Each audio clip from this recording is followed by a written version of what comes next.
नमस्कार दोस्तों, स्वागत है आपका आपके अपने यूट्यूब चैनल मनप स्टोरीज़ में। दोस्तों, नई कहानी नशे में डूबे दिल। दोस्तों, कहानी बहुत बड़ी नहीं है। कहानी कैसी लगी कमेंट करके ज़रूर बताइएगा। तो चलिए कहानी को शुरू करते हैं।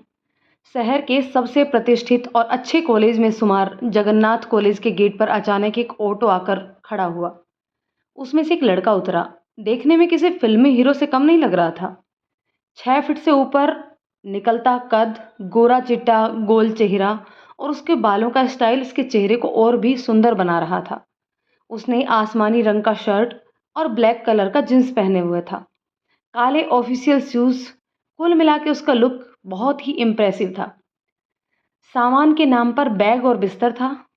पैसे देकर ऑटो वाले से विदा हुआ। उसकी एड़ियां घूमी और उसने नज़र उठाकर कॉलेज को देखा। उसके अंदर जाने लगा। गेट पार करते ही लगभग 100 मीटर का लॉन था, जिसमें लड़के लड़कियां इकट्ठे बैठे हुए थे। कुछ के हाथ में किताबें और कुछ यूं ही अपने दोस्तों के साथ चुहलबाजी में व्यस्त थे। उसने एक नज़र कैंपस पर डाली और दोनों तरफ के लॉनों के बीच से गुजरते रास्ते पर चलते हुए अंदर जाने लगा। रास्ते में उसने एक लड़के को रोककर कुछ पूछा और फिर लंबे लंबे डग भरते हुए वह सीधा अंदर रिसेप्शन पर पहुंच गया। रिसेप्शन पर एक 40 साल की महिला बैठी थी, जिसने बहुत ही सलीके से अपनी साड़ी बांध रखी थी और बालों का बड़ा सा जूड़ा बनाया हुआ था। उसकी आंखों पे एक चश्मा पड़ा हुआ था, जिसके बीच से देखती हुई वह अपने सामने पड़े कंप्यूटर पर काम करने में व्यस्त थी। उस लड़के ने बहुत ही शांत और सौम्य तरीके से बोला, एक्सक्यूज़ मी मैम। महिला ने अपनी गर्दन उठाई और बोली, यस प्लीज़। मेरा अभी अभी एडमिशन हुआ है, क्या आप मेरा रूम नंबर बता सकती हैं? उस लड़के ने पूछा। महिला ने उससे उसका नाम पूछा। आरव। मेरा नाम आरव है मैम। लड़का बहुत ही शांत और सौम्य तरीके से उससे बोला। कुछ और जानकारी पूछने के बाद उस महिला ने अपने कंप्यूटर पर कुछ किया और फिर उसने उसको उसका कमरा नंबर और क्लास नंबर बता दिया। उसने मुस्कुराकर थैंक यू बोला और लंबे लंबे कदम भरते हुए अपने कमरे में चला गया। कमरे के सामने पहुंचकर उसने देखा कि कमरे का गेट खुला हुआ था। लगभग 10 बाय 10 का कमरा था, जिसमें सामान के नाम पर एक पंखा और 2 दीवारों की तरफ एक एक बेड पड़े हुए थे, जिस पे एक बार में एक ही आदमी सो सकता था। उसने कमरे पर नज़र मारी और अपना बिस्तर उसी में से एक बेड पर रख दिया और अपना बैग उतार कर बैठ गया। वह अभी बैठा ही था कि 2 लड़के, जो शक्ल सूरत से थोड़े बिगड़ेल से लग रहे थे, आए और बोले, फर्स्ट ईयर? आरव ने कहा, जी। लड़के मुस्कुराने लगे। उनके चेहरे को देखकर लग रहा था कि उनके इरादे नेक नहीं हैं। उन दोनों लड़कों में से एक लड़का बोला, चलो मेरे साथ, और आरव को जबरदस्ती हाथ पकड़कर उठा लिया और फिर कहीं ले जाने लगे। आरव भी उनके पीछे पीछे चलने लगा।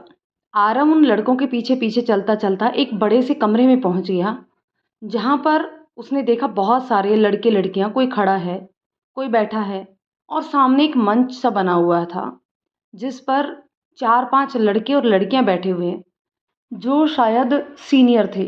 आरव ने गौर से देखा, वह सब रईस घरों के लड़के लग रहे थे, क्योंकि उनके कपड़े बहुत ही महंगे थे और ब्रांडेड थे, और आंखों पर महंगे महंगे चश्मे, हाथ में महंगी घड़ी थी। आरव ने सबको गौर से देखा। इतने में 2 लड़के एक और लड़की को लेकर आए। आरव ने देखा, लड़की बहुत सुंदर और मासूम सी थी, लेकिन बहुत घबराई हुई थी। उसने हल्के पीले रंग का सूट और सफ़ेद रंग की सलवार पहन रखा था। बालों को कस के बांधा हुआ था और आंखों पर गोल फ्रेम का बड़ा सा चश्मा लगा रखा था। उसने सूट के ऊपर दुपट्टा डाल रखा था, फिर भी अपने आप में सिमटी सी जा रही थी। वह काफ़ी डरी हुई सी लग रही थी और ऐसा लग रहा था वो कभी भी रो देगी।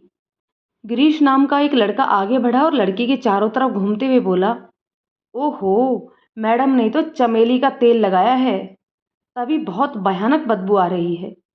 क्यों जी, हमारे लिए भी ले आओ। ऐसा तेल कहाँ मिलता है, तुम्हारे गांव में क्या? सब हंसने लगे।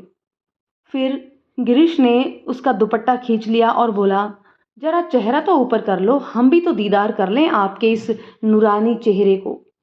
क्यों जी? फिर रुक के बोला, वैसे बहन जी, आप अपना नाम बताने का कष्ट करेंगी? पंखी। बड़ी मुश्किल से उस लड़की के मुंह से निकला। लड़की काफ़ी घबराई हुई थी। अच्छा तो बहन जी, आप हमारा मनोरंजन कैसे करेंगी? आप बताएंगी या हम बताएं? गिरीश ने पंखी से कहा। तभी उन लड़कों में से एक लड़का खड़ा हुआ और बोला, मैं इसे एक टास्क देता हूँ, उसे ये पूरा करेगी। तुम इस लड़के को किस करो। उसने आरव की तरफ उंगली से इशारा किया। पंखी ने नजर उठाकर आरव की तरफ देखा। उसकी आंखों में आंसू थे। आरव से रहा न गया। उसने गिरीश की तरफ देखकर कहा, सर इसको छोड़ दीजिए, ये बहुत डरी हुई है। आप मुझसे जो कुछ भी करवाना है करवा लीजिए। गिरीश ने कहा, तुझे बड़ी तकलीफ हो रही है? ये बहन जी तेरी गर्लफ्रेंड लगती है क्या? और सब फिर हंसने लगे। गिरीश पंखी की तरफ मुड़ा और बोला, जाइए शुरू हो जाइए, खड़े खड़े मुझे क्यों देख रही है? पंखी ने बड़े मुश्किल से बोला, मुझे छोड़ दो सर, मुझसे ये सब नहीं हो पाएगा। अगर तुम मुझसे किस नहीं करोगी तो मैं तुम्हें किस करूंगा, और मैं कैसे किस करूंगा ये बताने की जरूरत नहीं है। गुस्से में गिरीश ने कहा। पंखी किस नहीं करेगी, आरव ने गुस्से से बोला। आरव का पूरा चेहरा गुस्से से तमतमा रहा था। उसे उस भोली भाली लड़की पर तरस आ रहा था।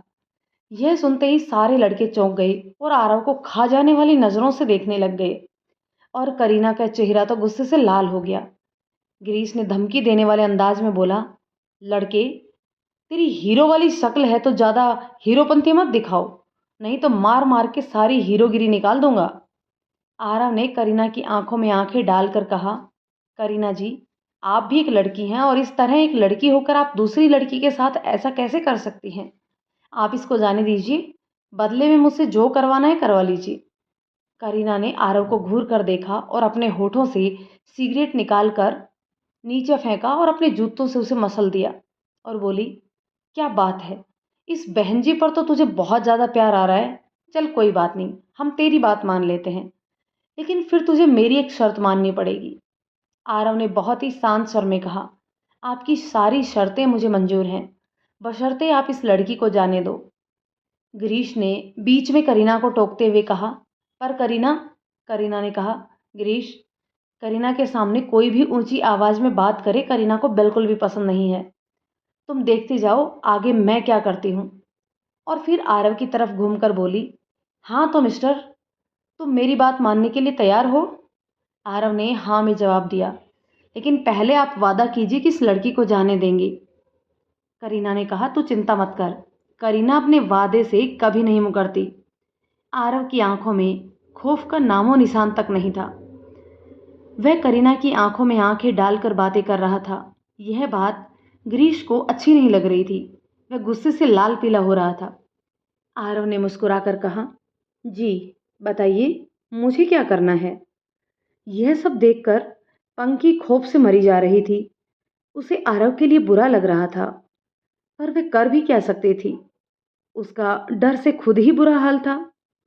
करीना खा जाने वाली नजरों से घूर करके आरव को बोली, तुझे अपनी शर्ट से मेरे जूते साफ करने होंगे। उसे आरव को इस तरह से मुस्कुराकर बात करना अपनी तौहीन लग रही थी। आरव की मुस्कुराहट और भी गहरी हो गई और उसने बहुत ही शांत स्वर में कहा, बस इतनी सी बात, किसी लड़की की इज्जत बचाने के लिए आपने बहुत छोटी कीमत मांग ली है। और यह कहकर उसने तुरंत ही अपनी शर्ट निकालना शुरू कर दिया। करीना को इस तरह की जवाब की उम्मीद बिल्कुल भी नहीं थी। वह सोच रही थी कि यह काम करने के लिए आरव मना कर देगा, परंतु आरव को इस तरह शर्ट उतारते देख वह अचंभित रह गई। आरव ने फटाफट अपनी शर्ट उतारकर करीना के कदमों में झुक गया और उसके ब्लैक कलर के शूज को अपनी शर्ट से पोंछने लगा। दोनों जूतों को अच्छी तरीके से पोंछने के बाद वह खड़ा हुआ और मुस्कुराकर करीना से बोला, देख लीजिए करीना जी, कहीं कोई कमी रहे तो नहीं गई? आरव को इस तरह से बात करते देख करीना के तन बदन में आग लग गई, लेकिन वो जवान दे चुकी थी, इसलिए तिलमिलाकर रह गई। आरव के चेहरे पर मुस्कुराहट जैसे चिपक गई थी। उसने करीना से कहा, करीना जी, मैंने अपना वादा पूरा कर दिया, अब आपकी बारी है। आपने वादा किया था कि मैं आपकी शर्त मानने के बाद पंखी को जाने दूंगी। अब आप भी अपना वादा पूरा कीजिए। करीना ने पंखी को जाने का इशारा किया। इशारा पाकर पंखी उस कमरे से ऐसे भागी जैसे अगर एक सेकंड भी लेट हो गया तो उसे फिर वापस बुला लिया जाएगा। पंखी के कमरे के बाहर निकल जाने के बाद आरव ने करीना की तरफ देखा और बोला, अगर मेरा भी हो गया हो तो मैं भी जाऊं? क्योंकि मैं अभी अभी आया हूं और बहुत थका हुआ हूं। और हाँ, अगर दोबारा आपके जूते गंदे हों तो आप मुझे बुला सकती हैं। उसके चेहरे पर मुस्कुराहट अब भी बरकरार थी। ऐसा कहकर आरव अपने पैरों पर घूमा और लंबे लंबे कदमों से कमरे से बाहर चला गया। करीना उसकी बातें सुनकर तिलमिलाकर रह गई। उसके तन बदन में आग सी लग गई थी। कोई उसके सामने ऐसे बातें करी उसे कतई पसंद नहीं था। लेकिन वह आरव से वादा कर चुकी थी और इसी वजह से वह कुछ भी नहीं कर सकती थी। और वादों से मुकरना करीना की फितरत में नहीं था। अब गिरीश के बर्दाश्त से बाहर हो गया था। वह करीना की तरफ देखकर बोला, करीना, तुमने उन दोनों को जाने क्यों दिया? उसने हमारा मजाक उड़ाया है। करीना ने दांत पीस कर कहा, जाने दे उसे गिरीश। पिछली बार बड़ी मुश्किल से कॉलेज से निकलते निकलते बचे हैं हम। उसको बाद में मजा चखाएंगे, अभी के लिए इतना ही काफ़ी है। सबका मूड खराब हो चुका था। सभी जूनियरों को जाने के लिए बोल दिया गया और करीना आंखों में अंगारे लिए पैर पटकती हुई कमरे से बाहर चली गई। करीना घर पहुंची। उसका मूड बहुत खराब था। उसे बर्दाश्त नहीं हो रहा था कि कोई लड़का उसे इस तरह से कैसे बात कर सकता है। बार बार उसकी आंखों के आगे आरव का चेहरा घूम रहा था और आरव के होठों की मुस्कुराहट उसके दिल में किसी कांटे की तरह चुभ रही थी। उसे ऐसा लग रहा था जैसे वह मुस्कुरा के उसकी इंसल्ट कर गया हो। आरव उस कमरे से निकलकर सीधा अपने रूम में पहुंचा। उसे पंखी का मासूम चेहरा बार बार याद आ रहा था। वह उसकी आंखों में आंसू को भूल नहीं पा रहा था। उसने बेड पर अपना बिस्तर लगाया और चुपचाप उस पर लेट गया, ये सोचकर कि उनसे अपने हाले दिल बयां कर देंगे। शायद उसका रूममेट अभी तक नहीं आया था। लेटते ही उसके मस्तिष्क में पूरा घटनाक्रम फिर से किसी चलचित्र की भांति घूमने लगा। करीना देखने में तो किसी फिल्मी हीरोइन जैसी ही थी। कोई भी लड़का उसे देखकर फ्लर्ट हो जाता, लेकिन उसका व्यवहार अहमक, घमंडी, जिद्दी, बदतमीज और बेहद गुस्से वाला था। आरव को अपनी बेइज्जती याद आने लगी, लेकिन फिर पंखी का रोता हुआ चेहरा सामने आते ही उसे तसल्ली मिली कि उसकी वजह से उस मासूम लड़की को वह नहीं करना पड़ा जिसको करने में किसी शरीफ लड़की को सोचना पड़े। सोचते सोचते उसे कब नींद आ गई पता ही नहीं चला। आंखें खुली तो सुबह के 5 बज रहे थे। वह घर में भी जल्दी ही उठ जाता था। हॉस्टल का पहला दिन था। वो थका हुआ था, इसलिए भरपूर नींद आई थी। उठकर वह फ्रेश हुआ और फिर नहा धोकर मेस में नाश्ता करने के लिए पहुंचा। नाश्ता करने के बाद उसने अपनी घड़ी में समय देखा, 9 बज गए थे। क्लास का टाइम हो रहा था। कॉलेज में चहल पहल बढ़ गई थी। वह धीरे धीरे क्लास की तरफ बढ़ ही रहा था कि अचानक सामने से उसे पंखी आती हुई दिखाई दी। आज उसने दूसरे कपड़े पहने थे, लेकिन कोई अंतर नहीं था कल में और आज में। अपने आप को समेटे सिमटी सी वह धीरे धीरे सीधी चली आ रही थी। आरव ने उसे देख लिया। उसे पंखी की मासूमियत और भोलापन भा गया था। उसके दिल में पंखी के बारे में जानने की उत्सुकता बढ़ गई थी। वह पंखी से बात करना चाह रहा था, लेकिन पंखी उसकी तरफ देख ही नहीं रही थी। वह सीधी चली जा रही थी। दोनों एक दूसरे को पार करने ही वाले थे। तभी हवा का एक तेज झोंका आया और पंखी का दुपट्टा उड़कर आरव के हाथ के कड़े में अटक गया। पंखी को झटका लगा और वह गिरते गिरते बची। फिर संभलते हुए उसने अपनी नजरें ऊपर की। उसने आरव को देखा और आश्चर्यचकित हो गई। उसे लगा कि आरव ने उसका दुपट्टा पकड़कर खींच लिया है। इस तरह से पंखी को अपनी तरफ घूरता पाकर आरव समझ गया कि पंखी क्या सोच रही है और उसने बिना कुछ कहे अपने दोनों हाथ समर्पण की मुद्रा में ऊपर कर दिए। जब पंखी ने देखा कि उसका दुपट्टा आरव के कड़े में फंसा हुआ है, तब उसके मुंह से ओह निकला और वह नॉर्मल हो गई। पंखी के चेहरे पर हल्की सी मुस्कुराहट आई और वह आरव के पास पहुंची। उसने अपने हाथ से अपना दुपट्टा छुड़ाया और आरव से कहा, हेलो, कैसे हैं आप? उसकी आवाज़ सुनकर आरव के दिल में सैकड़ों घंटियां एक साथ बज गई और उसने मुस्कुराकर जवाब दिया, मैं तो ठीक हूँ। आप कैसी हैं? पंखी ने कहा, मैं भी ठीक हूँ। माफ़ करना, कल मैं जल्दी जल्दी में आपको थैंक यू बोलना भी भूल गई थी। आपने मेरे लिए जो किया उसे मैं कभी नहीं भुला सकती। कल अगर आप नहीं होते तो मुझे उन लड़कों के सामने पता नहीं क्या क्या करना पड़ता, और उन्होंने जो आपके साथ किया उसके लिए बहुत बहुत सॉरी। मैं बहुत डरी हुई थी। आपको मेरी वजह से बहुत तकलीफ़ उठानी पड़ी।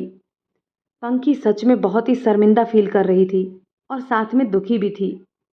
आरव ने मुस्कुरा के कहा, कोई बात नहीं, अगर मेरी वजह से आपको वह नहीं करना पड़ा जो आप करना नहीं चाहती थी, तो इससे ज़्यादा खुशी की बात मेरे लिए और क्या हो सकती है।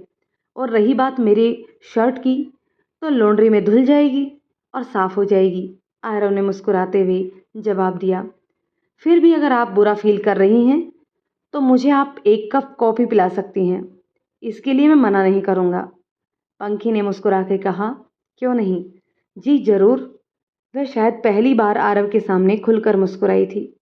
उसकी हंसी बहुत ही प्यारी थी और उस पर सोने पर सुहागा यह था कि जब वह हंसती थी तो उसके गालों पर डिंपल पड़ जाते थे। आरव ने उसे छेड़ने वाले अंदाज में कहा, अच्छा तो आपको मुस्कुराना भी आता है? मुझे लगा आप कभी नहीं मुस्कुराती हैं। यह सुन के पंखी के चेहरे की मुस्कुराहट हंसी में बदल गई और फिर दोनों कैंटीन की तरफ बढ़ गए। अभी कैंटीन में उतनी भीड़ नहीं थी जितनी कि प्राय हुआ करती थी, क्योंकि सुबह का समय था। आरव और पंखी एक टेबल पर बैठे हुए थे। 2 कप कॉफ़ी उनके सामने पड़ी हुई थी। पंखी ने कहा, माफ़ करना, मैंने आपका नाम नहीं पूछा। आरव आरव ने धीरे से उत्तर दिया। फिर दोनों में सामान्य बातें होने लगी। दोनों ने एक दूसरे के सब्जेक्ट, क्लास और सब कुछ जो पहली मुलाकात में पूछा जा सकता था पूछा। और फिर क्लास में जाने का समय भी हो गया था और दोनों की कॉफ़ी भी ख़त्म हो चुकी थी। आरव ने पर्स निकाला, पर पाखी ने जिद करके पैसे नहीं देने दिए। उसने कहा कि यह कॉफ़ी मेरी तरफ से, जो आपने कल मेरे लिए किया उसे तो मैं उतार नहीं सकती, लेकिन आपको 1 कप कॉफ़ी को तो पिला ही सकती हूँ। आरव ने कहा, अच्छा जी, मुझे आप इसी बाजारू कॉफ़ी से टरकाना चाहती हैं? इससे काम नहीं चलेगा। अगर कॉफ़ी पिलाना है तो अपने हाथों से बना के पिलाइए। पंखी ने कहा, कभी मौका मिलेगा तो आपका यह अरमान भी पूरा कर देंगे। फिलहाल तो आपको इसी से काम चलाना पड़ेगा। आरव बार बार पंखी की आंखों में देख रहा था।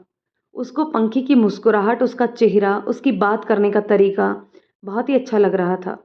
उसका बस चलता तो वह पंखी से और भी बातें करता, लेकिन क्लास शुरू होने वाली थी, इसलिए मजबूरन दोनों को क्लास में जाना पड़ा।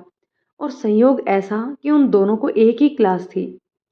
इधर करीना लगभग 10 बजे अपने दोस्तों के साथ कॉलेज में पहुंची। आज तो वह कयामत ढा रही थी। अपनी गाड़ी को सामने पार्किंग में पार्क करने के बाद वह जमीन को रौंदते हुए कॉलेज के कैंपस में पहुंची। करीना को देखते ही उसके सारे दोस्त उसके पास आ गए। सब हाई फाई वाले अंदाज में एक दूसरे से मिले। करीना का चेहरा थोड़ा खिंचा हुआ था। ऐसा लग रहा था कि अपने अंदर वह किसी गुस्से को दबा कर बैठी है। शायद कल की घटना का असर था। शिल्पा, जो कि उन्हीं के साथ रहती थी, उसने पूछा, क्या बात है यार करीना, आज तेरा मूड कुछ उखड़ा उखड़ा सा लग रहा है। करीना, हाँ यार शिल्पा, वह कल वाला लड़का, क्या नाम था उसका, आरव, बार बार मेरी आंखों के सामने घूम रहा है। उसकी मुस्कुराहट जैसे मेरी खिल्ली उड़ा रही थी। उसने जिस प्रकार से मुझसे बात की, मुझे ऐसा लगा जैसे वह मेरा मजाक उड़ा रहा हो। तभी गिरीश वहां पे आ गया और उसने कहा, तुमने उसे जाने दिया, वरना उसकी बदतमीजी का ऐसा सबक सिखा था कि जिंदगी भर याद रखता। करीना ने कहा, तुम समझते नहीं हो गिरीश, वहाँ पर बहुत सारे स्टूडेंट थे। वहाँ पर मैं कुछ करती तो बात कॉलेज के डीन तक पहुँच सकती थी। तुम्हें तो पता है, मुझे एक वार्निंग मिल चुकी है, लेकिन तुम चिंता मत करो, करीना उसको इतना आसानी से छोड़ने वाली नहीं है। और बताओ, तुम लोगों की आज की क्या प्लानिंग है? गिरीश बोला, कुछ नहीं यार, वही बोरिंग क्लासेस और फिर घर। आजकल थोड़ा सा हाथ टाइट चल रहा है, इसलिए कुछ नहीं करना। करीना ने कहा, बस इतनी सी बात, और अपना पर्स खोल करके 20,000 रुपये निकाले और बोली, ये लो, करीना के रहते तुम लोगों को पैसे की कोई कमी नहीं होगी। जाओ और एंजॉय करो। शिल्पा चहक कर बोली, वाह करीना, तुम्हारा कोई जवाब नहीं, इसीलिए तुम नंबर 1 हो। दोस्ती निभाना कोई तुमसे सीखे। और यह सुनकर करीना का चेहरा घमंड से दमक उठा। ये सब तो ठीक है, लेकिन ये बताओ कि आरव की पूरी इन्फॉर्मेशन मुझे कौन देगा? वो कब क्या करता है, किससे मिलता है, क्या खाता है, क्या पहनता है, मुझे आज शाम तक उसकी सारी जानकारी चाहिए। जो मेरा ये काम कर देगा, उसको मैं एक शानदार पार्टी दूंगी। तुम क्या करने वाली हो करीना? शिल्पा ने आश्चर्य से पूछा। बस तुम देखती जाओ, अब मैं उसका क्या हाल करती हूँ। जब तक वो मेरी जूती पर नाक रगड़ कर मुझसे माफ़ी नहीं मांगेगा, मुझसे रहम की भीख नहीं मांगेगा, मैं उसे छोड़ने वाली नहीं हूँ। उसने मुझसे पंगा लिया है, करीना द ग्रेट से। ऐसा कहते हुए करीना का गोरा चेहरा गुस्से से तमतमा गया और लाल हो गया। बहुत मुस्कुराता है। मुझे उसके चेहरे पर डर देखना है, तभी मेरे इस सुलगते दिल को चैन आएगा।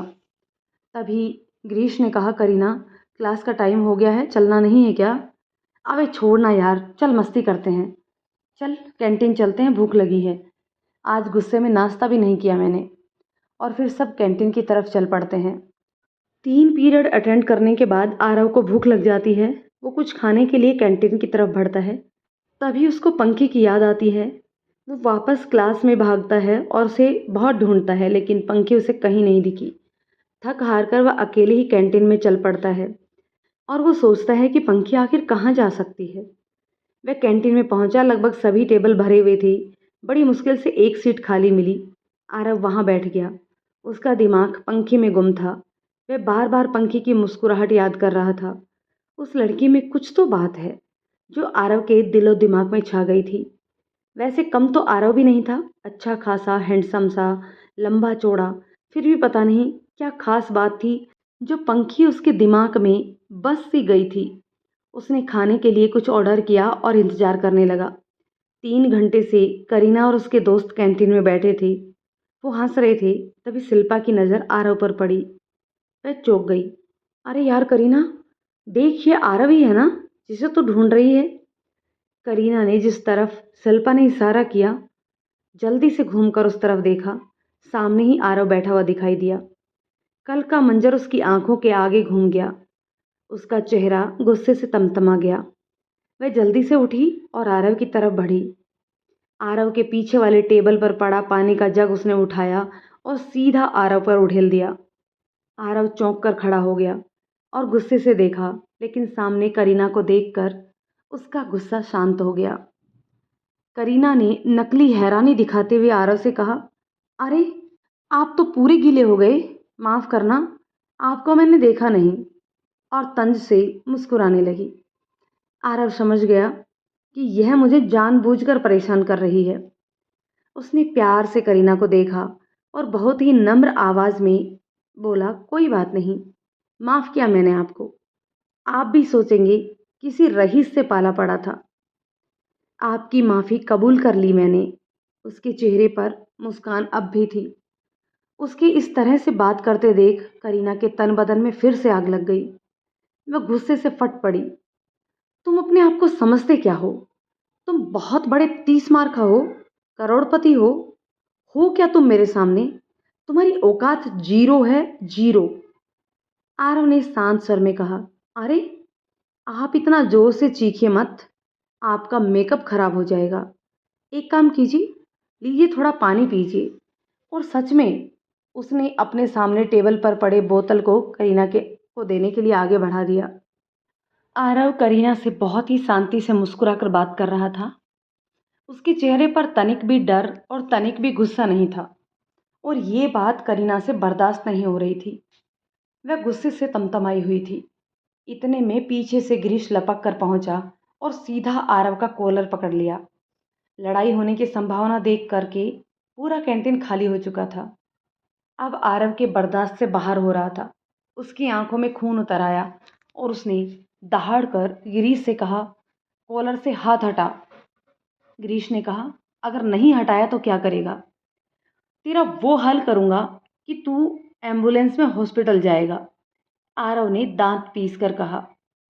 गिरीश सहम गया और झट से उसने आरव का कॉलर छोड़ दिया। गिरीश ने कहा, तू मुझे जानता नहीं है, तुझे ये पता नहीं है मेरा बाप कौन है। आरव ने कहा, तुझे तो पता है ना कि तेरा बाप कौन है। तभी शिल्पा बीच में आ गई और उसने दोनों को शांत करवाया और अलग अलग किया। आरव ने अपने कपड़े झाड़े और पीछे हो गया और गिरीश आरव को तो ऐसे घूर रहा था जैसे कच्चा ही चबा जाएगा। शिल्पा ने आगे कहा, तुम दोनों झगड़ा क्यों कर रहे हो? शिल्पा को दोनों को शांत कराते देखकर करीना आश्चर्यचकित हो गई। करीना को यह समझ में नहीं आ रहा था कि शिल्पा ये क्या कर रही है, और उसने आश्चर्य से शिल्पा की तरफ देखा। शिल्पा ने करीना को आंख मारी। उसके चेहरे पर रहस्यमयी मुस्कान थी। करीना को समझ में आ गया कि शिल्पा कोई खेल खेल रही है, और उसने गिरीश को पीछे हटने का इशारा किया। शिल्पा ने मुस्कुराकर आगे कहा, हमें लड़ाई झगड़ा करने से कोई फायदा नहीं। इससे अच्छा है कि हमें आपस में दोस्ती कर लेनी चाहिए। क्यों आरव, मैं ठीक कह रही हूँ ना? आरव ने गिरीश की तरफ देखकर कहा, तुम्हारी दोस्त तुमसे ज्यादा समझदार है। गिरीश को कुछ भी समझ में नहीं आ रहा था, हो क्या रहा है, लेकिन करीना के आगे वह चुप था। उसका बस चलता तो वो आरव को कच्चा चबा जाता। आरव, आओ मैं तुम्हें अपने दोस्तों से मिलवाती हूँ। थोड़ा आश्चर्य आरव को भी हो रहा था कि अचानक सबको क्या हो गया, लेकिन उसने इग्नोर कर दिया और मुस्कुराकर आगे बढ़ा। शिल्पा ने बारी बारी से हाथ मिला के सबका परिचय करवाया। सबसे पहले शिल्पा खुद, उसके बाद करीना, फिर गिरीश, फिर राजन और अंत में शिवम से हाथ मिलाया और मुस्कुराकर बोली, आज से लड़ाई झगड़ा बंद, हम आपस में दोस्त की तरह रहेंगे। और फिर आरव मुस्कुरा के बोला, अच्छा मैं अब चलता हूँ, मेरी क्लास का टाइम हो गया है, फिर मिलेंगे। और एक प्यारी सी मुस्कान उसने करीना की तरफ उछाल दी और चला गया। आरव के जाने के बाद सबकी नज़रें शिल्पा की तरफ घूमी। सब उसे खा जाने वाली नज़रों से घूरे जा रहे थे, और वह पट्टी चुपचाप खड़ी शांति के साथ मुस्कुरा रही थी। उसके चेहरे पर कुटिल मुस्कान थी। अचानक करीना फट पड़ी और बोली, कुछ बोलोगी भी या खड़ी खड़ी मुस्कुराती रहोगी? तूने ऐसा क्यों करवाया?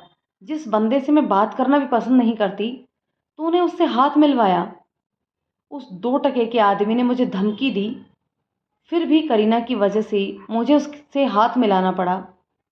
यह चल क्या रहा है, कोई कुछ बताएगा? हम क्यों उस आरव को इतना भाव दे रहे हैं?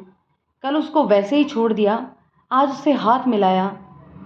गिरीश गुस्से में लाल पीला हो रहा था। शिल्पा ने कहा, जब घी सीधी उंगली से निकल जाए तो उंगली टेढ़ी क्यों करें? बोलते ही उसके चेहरे पर रहस्यमयी मुस्कान बरकरार थी।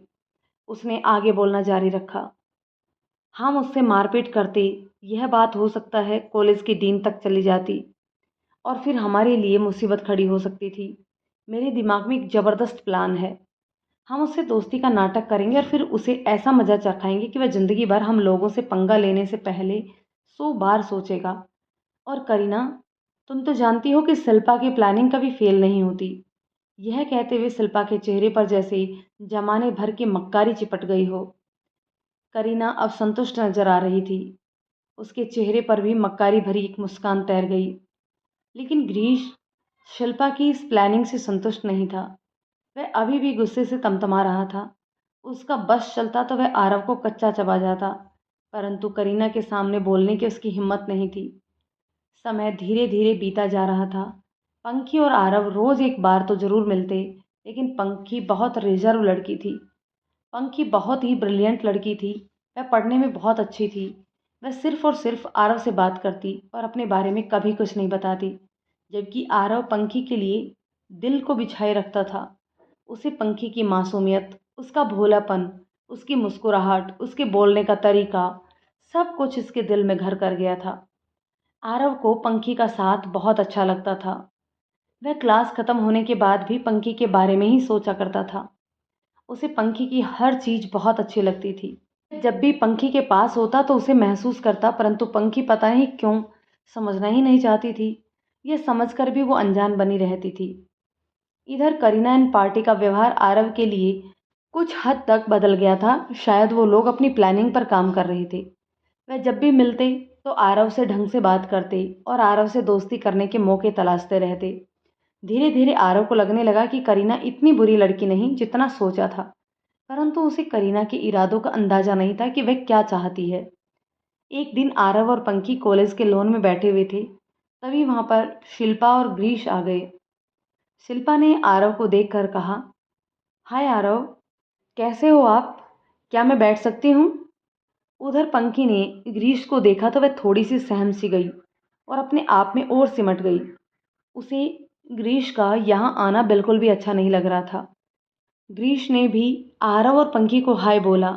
आरव ने दोनों को हाय बोला और कहा, आओ शिल्पा और गिरीश, बैठो तुम लोग मेरे पास, क्या कोई काम था?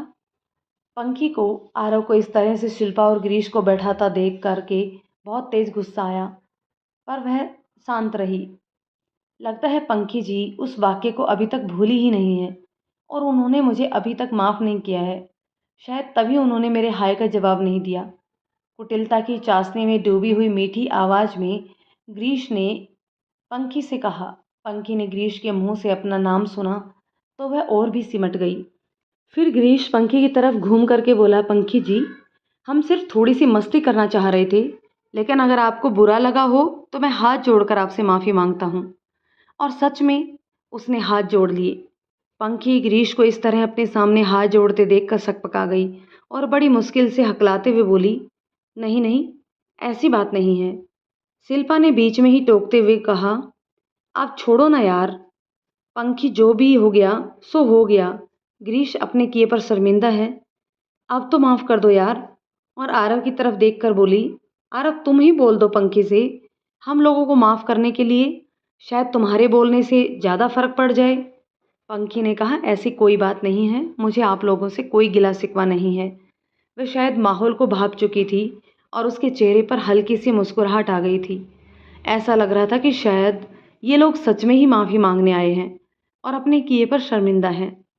शिल्पा खुश होकर बोली, यह हुई ना बात, चलो तो फिर इस बात पर एक एक कॉफ़ी हो जाए।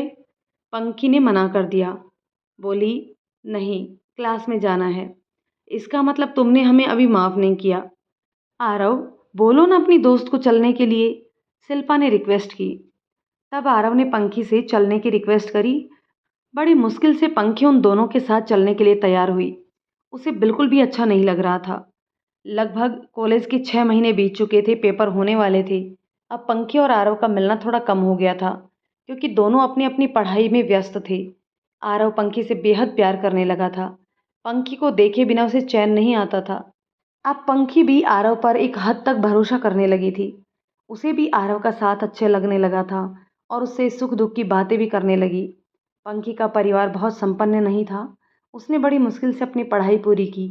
पढ़ने में बहुत तेज़ थी और अपने ज़िले की टॉपर थी। इसी वजह से उसे जगन्नाथ कॉलेज मिला था, जो शहर का जाना माना कॉलेज था। उसे भी आरव का साथ अच्छा लगने लगा था। आरव के साथ वह कंफर्टेबल फील करती थी और हो भी क्यों ना, आरव उसका बहुत ध्यान रखता था। हर मुश्किल घड़ी में आरव उसके साथ खड़ा मिलता था। आरव बहुत ही शांत, सुशील और सभ्य लड़का था। उसे आरव से बात करने का लहजा बहुत पसंद था। पंखी की नज़रें भी आरव को न देखकर बेचैन हो जाती थी। जब वह आरव को देख लेती तो उसे भी बड़ा चैन मिलता था। आरव के गुलाबी चेहरे की मधुर सी मुस्कान पंखी को बहुत पसंद थी। शायद उसे भी आरव अच्छा लगने लगा था। लेकिन वह जिस परिवार और जिस माहौल में पल बढ़ कर आई थी, उसका दिल भले ही आरव को पास में देखकर और जोर से धड़कने लगता हो, लेकिन दिमाग उसे ये सब करने की इजाज़त नहीं देता था। इसी वजह से वह अपनी भावनाएं किसी से जाहिर नहीं करती थी, लेकिन दिल के किसी कोने में आरव ने चुपके चुपके अपनी जगह बना ली थी। जिसकी प्यारी प्यारी बातें और मीठी मीठी यादें कभी कभी पंखी के गुलाबी होठों पर अनायास ही मुस्कुराहट बिखेर देते थे और पंखी के गुलाबी गाल शर्म से लाल हो जाते। पेपर खत्म हो चुके थे और क्लासेस फिर से शुरू हो चुकी थी। आरव आजकल बहुत परेशान रहता था। उसके साथ अजीब अजीब सी घटनाएं हो रही थी। कभी उसका नोट गायब हो जाता, तो कभी उसकी बुक, कभी उसके कपड़े फटे हुए मिलते, तो कभी उसके शूज। वह समझ नहीं पा रहा था कि उसके साथ हो क्या रहा है। एक दिन ऑफिस से इन्फॉर्मेशन आया कि डीन ने उसे बुलाया है। वह चौंक गया। डीन को उससे क्या काम है? वह ऑफिस में पहुंचा। उसने देखा कि सामने चेयर पर इस कॉलेज के डीन, बगल में एक चेयर पर मिस रिधिमा, जो कि इकोनॉमिक्स के लेक्चरर थी, वो बैठी हुई थी। और मिस रिधिमा के बगल में मैथ्स के सर, माथुर सर बैठे हुए थे। तीनों बहुत गुस्से में लग रहे थे। आरव ने परमिशन लेकर अंदर कदम रखा। ऑफिस में पहुंचते ही कॉलेज के डीन वीरेंद्र सर बैठे थे। उनकी उम्र लगभग 55 साल थी। बाल एकदम सफ़ेद, क्लीन शेव्ड। वो बहुत ही अनुशासन प्रिय थे और बिना किसी दबाव के कार्य करते थे। आप कितने भी बड़े बाप के बेटे क्यों ना हो। आरव को देखते ही वीरेंद्र सर गुस्से में गरजे, how dare you do this, तुम्हारी यह करने की हिम्मत कैसे हुई? आरव चौंक गया। उसकी कुछ भी समझ में नहीं आया। वह आश्चर्य से कभी वीरेंद्र सर तो कभी रिधिमा मैम को, कभी माथुर सर को देख रहा था। तुमने कॉलेज का अनुशासन तोड़ा है। तुम्हें पता है मैं तुम्हें कॉलेज से भी निकाल सकता हूँ। आरव का सस्पेंस से बुरा हाल था। वह बड़ी मुश्किल से सिर्फ इतना ही बोल पाया, लेकिन सर मैंने किया क्या है? वीरेंद्र सर फिर से गरजे। अब ज़्यादा भोले मत बनो। तुम्हारी हिम्मत कैसे हुई मिस रिधिमा को इतनी गंदी गंदी बातें लिख कर देने की? क्या तुम्हें बिल्कुल भी सभ्यता नहीं है कि अपने टीचर से कैसे बिहेव करते हैं? वीरेंद्र सर की बात आरव के ऊपर जैसे बम बनकर गिरा। वो अपनी जगह से उछल गया और चिहुक कर बोला, व्हाट? लेकिन सर मैंने ऐसा कुछ नहीं किया है। वह अब भी सदमे से बाहर नहीं आ पाया था। मिस रिधिमा ने तुरंत उसकी वह नोटबुक उसके सामने कर दी और गुस्से से बोली, ये तुम्हारा ही है? आरव ने झट से हाँ बोला। फिर मिस रिधिमा ने उनमें से एक पेज खोल दिया जिस पर कुछ लिखा था और गुस्से से आरव के सामने रख दिया और बोली, ये क्या है? आरव ने पूरा पढ़ा भी नहीं गया। बहुत ही घटिया अश्लील तरीके से प्रेम पत्र मिस रिधिमा के नाम से लिखा हुआ था। आरव को सारी बात समझ में आ चुकी थी। उसने कहा, सर ये मैंने नहीं लिखा है। मेरी ये नोटबुक कुछ दिनों पहले गायब हो गई थी। मैं सच कह रहा हूँ, उसकी हालत ख़राब थी। सर आप एक्सपर्ट बुला के मेरी राइटिंग मैच करवा लीजिए। मैं कभी भी इतनी घटिया हरकत नहीं कर सकता। आरव की शक्ल रोने वाली हो गई थी, लेकिन सब बहुत गुस्से में थे। आरव ने बहुत देर तक सफाई दी। माथुर सर बोले, सर मैं आरव को अच्छे से जानता हूँ। यह सही है कि नोटबुक उसकी है, लेकिन यह ऐसी घटिया हरकत नहीं कर सकता। यह एक बहुत ही बुद्धिमान, समझदार और सुलझा हुआ लड़का है। सर अगर आपने इसे कॉलेज से निकाल दिया तो इसकी लाइफ बर्बाद हो जाएगी। Sir please. वीरेंद्र सर बड़े ध्यान से उसकी बातें सुन रहे थे। उन्हें भी लगा कि लड़का सच बोल रहा है, लेकिन रिधिमा अभी भी संतुष्ट नहीं थी। वह आरव को कॉलेज से निकालने के पक्ष में थी। आखिर में वीरेंद्र सर ने आरव को हॉस्टल से निकालने का निर्णय लिया। वह कॉलेज में पढ़ तो सकता है, लेकिन अब वो हॉस्टल में नहीं रहेगा। आरव ने राहत की सांस ली। वह बाल बाल बच गया था। करीना एंड पार्टी आज बहुत खुश थे। शिल्पा ने आरव की नोटबुक चुरा ली थी और गिरीश ने उस पर मिस रिधिमा के नाम एक बहुत ही गंदा लेटर लिखकर उसके पास पहुंचा दिया था। आज करीना का बदला पूरा होने वाला था। गिरीश 6 महीने से तड़प रहा था आरव से बदला लेने को। उन्हें लग रहा था कि वीरेंद्र सर आरव को इस हरकत से कॉलेज से ज़रूर निकाल देंगे। वो अपने मकसद में काफ़ी हद तक कामयाब भी हो चुके थे। शायद आरव की किस्मत ही थी जो वह बच गया था। आरव को हॉस्टल से निकाल दिया गया। वह चुपचाप अपने क्लास में आ गया। उसका चेहरा उदास था। पंखी ने उसका उदास चेहरा देखा और वह भी परेशान हो गई। जब क्लास खत्म हुई तो पंखी सीधा आरव के पास पहुंची और पूछा, क्या हुआ आरव? पंखी, मैंने तुम्हें बताया था ना कि मेरी नोटबुक गायब है। आज किसी ने मेरी नोटबुक में बहुत ही घटिया वाली बातें लिखकर रिधिमा मैम को दे दिया है। वीरेंद्र सर बहुत गुस्सा हो रहे थे और उन्होंने मुझे हॉस्टल से निकाल दिया। आरव ने उदास होकर कहा। अब तुम क्या करोगे? कहाँ रहोगे? पंखी भी आरव की बातें सुनकर सोच में पड़ गई। उसे आरव की चिंता हो रही थी। आरव भी परेशान था, लेकिन पंखी को इस तरह परेशान देखकर उसने कहा, तुम चिंता मत करो पंखी, मैं कहीं ना कहीं एडजस्टमेंट कर ही लूँगा। पंखी के चेहरे की चिंता फिर भी कम न हुई। वह कुछ सोच ही रही थी। उसे इस तरह से अपने लिए चिंता करते देख आरव को बहुत अच्छा लगा। अचानक से उसे पंखी पर बहुत प्यार आने लगा। उसने पंखी का चेहरा अपने दोनों हाथों में भर लिया और बहुत ही प्यार से बोला, पंखी तुम परेशान मत हो। मैं तुम्हें परेशान नहीं देख सकता। अब थोड़ा मुस्कुरा दो। मुझे ये वाली पंखी बिल्कुल भी अच्छी नहीं लगती। मुझे मुस्कुराती हुई पंखी अच्छी लगती है। आरव की बातें सुनकर पंखी मुस्कुराने लगी। आरव ने कहा, ये हुई ना बात, मुस्कुराती हुई तुम बहुत सुंदर लगती हो। पंखी, तुम भी ना आरव। उसका चेहरा शर्म से लाल हो गया। बातें बनाने में तो तुम नंबर 1 हो। करीना एंड पार्टी को जब तक पता चला कि उसकी तो उनके दिल पर सांप लौट गया। उन्हें लगा था कि आरव को कॉलेज से निकाल दिया जाएगा, लेकिन सिर्फ उसे हॉस्टल से निकाला गया। सब शिल्पा को घूर रहे थे। शिल्पा, मुझे ऐसे क्यों देख रहे हो सबके सब? मेरे प्लान ने ही काम किया है। पूरा नहीं हुआ, आधा ही सही। अभी भी हमारे पास मौका है। अब तुम लोगों को मैं बताती हूँ कि आगे क्या करना है।